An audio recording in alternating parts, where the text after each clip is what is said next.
Alreet, cinefreaks. My name's Chris, and for the last 50 years, I've been a... Hello everyone, I'm back with another little first watch roundup. These are the films that I've watched for the first time from February 15th to February 28th. So without further ado, I'm just going to show you them and quickly talk about them. This one, Logan, I watched on the 15th of February, and I've actually watched it twice now. It's what a brilliant film, Probably my favourite Marvel film out of all of the ones that I've seen. I'm giving this one a 9 out of 10. Check it out if you've not seen it. I don't know why I waited so long to watch it. Next one, Life, sci-fi film. It's all right. It's about it's like a little alien flubber. Have you ever seen Flubber, the film with Robin Williams? You know, boing boing boing boing boing. Yeah, it's a bit like that, but with a nasty, clear looking. Looks a bit like sperm, to be honest. Anyway, 7 out of 10 for that one. Pleasantville. Nah, not for me. I think having watched it when it came out, I may have liked it. It compares itself, or the cover compares it to The Truman Show and Back to the Future, and I can see the resemblance to them both. 50s style, false environment, trapped inside a television world. But I tell you what does it much better than that. If you've seen Teen Beach Movie, the kids musical type of thing, where they go back in time and get trapped in their favourite film, and it's better than Pleasantville. And I give Pleasantville 6 out of 10. Secretary, I give this one 6 out of 10. It's a naughty film, by the way. Maggie Gyllenhaal and James Spader, all about suppressed fantasies, male dominance, and it's borderline abusive. It doesn't really mention consent at all. It's very, very 90s. Well, that sort of certainly how it felt like. It felt uncomfortable to watch a little bit, actually. I'm rating this one 6 out of 10.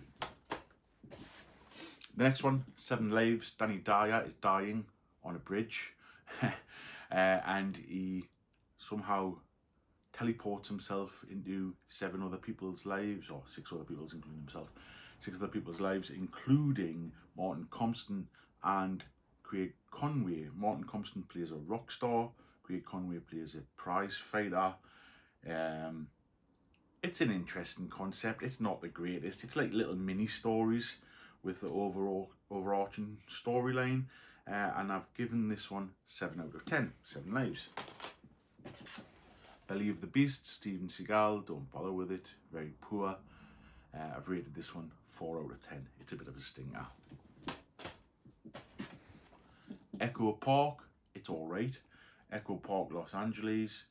It has actually got another name, Quinceañera or something like that. It means 15 years old. It's about a 15-year-old girl who somehow gets pregnant through heavy petting and there's no actual intercourse involved. And then she goes and lives with her great uncle and her cousin. And our cousin is this guy here, and he's gay, but he's got a reputation, and he's finding his own internal conflict. It's all right. It's a bit slow. I've given it 6 out of 10. Moving on, The Lost City of Zed. Someone recommended this on my Facebook page, and I watched it, and I was hoping for something like a Alan Quatermain adventure, an Indiana Jones type adventure, or even worst case scenario, you know, that Spider-Man kid who did the gaming adventure film. I can't remember what it's called. Anyway, it's not. It's all right. It's not great. It gets a 6 out of 10. Let's move on. The Good Shepherd gets a 7 out of 10. This is Matt Damon, Angelina Jolie, Robert De Niro. It's Robert De Niro's second directorial film, behind A Bronx Tale a few years later. Bronx Tale, personally, is my preferred choice out of the two. The two completely different films, however, the acting in this and the performance in this is outstanding. I just think the storyline is a bit lacking. Yeah, it says the Godfather of CIA movies, and it's just not. 7 out of 10. Did I say that? Yes, I did.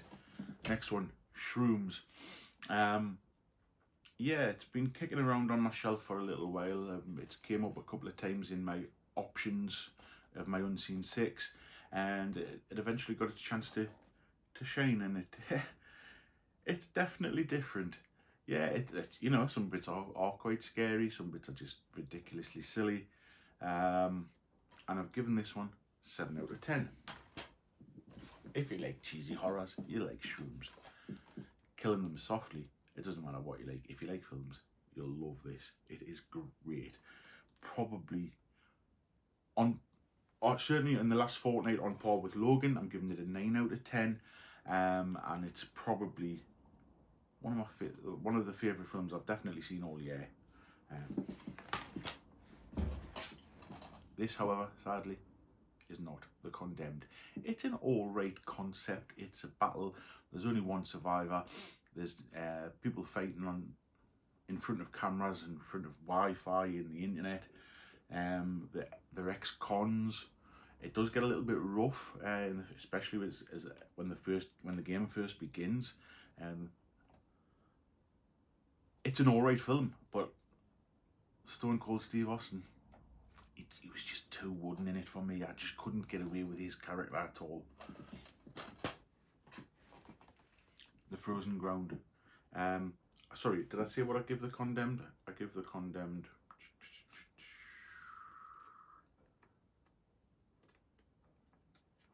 6 out of 10. The Frozen Ground.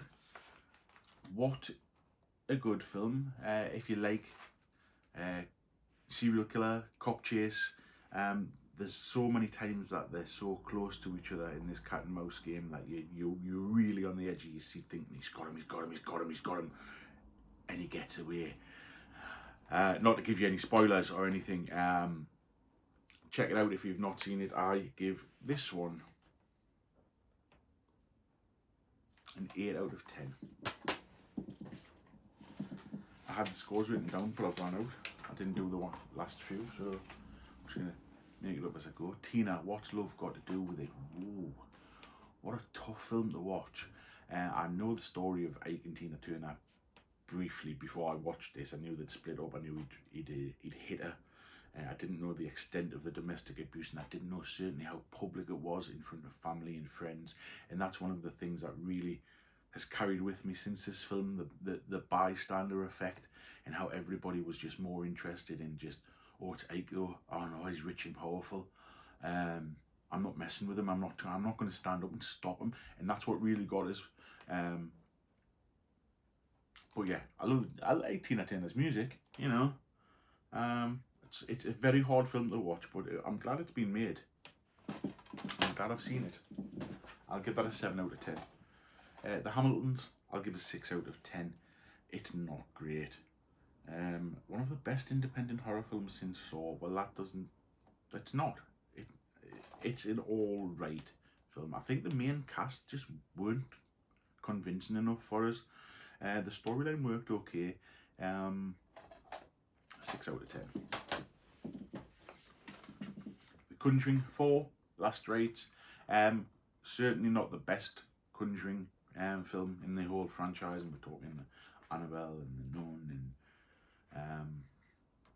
what's that one? Lorena, the House of anyway. It's all right. I'll give it a 7 out of 10. It's a nice ending to the whole chapter. And that was the films that I watched from the 15th of February until the 28th of February.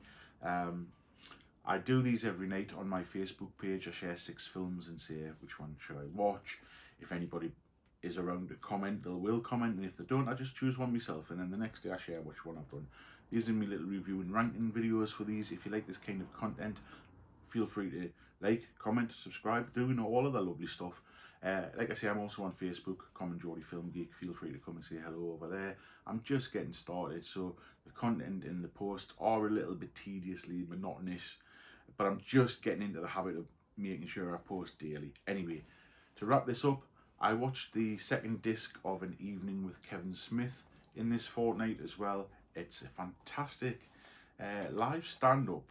It is funny. It's not a comedy show. It's like he goes to universities and it's a Q&A session with him, and ask about his filmmaking and who he's worked with in his life, and he's very witty in his anecdotes. So if you like Kevin Smith and if you like Jay and Silent Bob, then I think you should check this out. It's available as and when you find it in charity shops, as with all of these. Anyway, enough about that. 1985 is me top 10 film quiz of the year, which comes out Sunday the 8th of March, this Sunday at 4:20. Till then, go and Canny.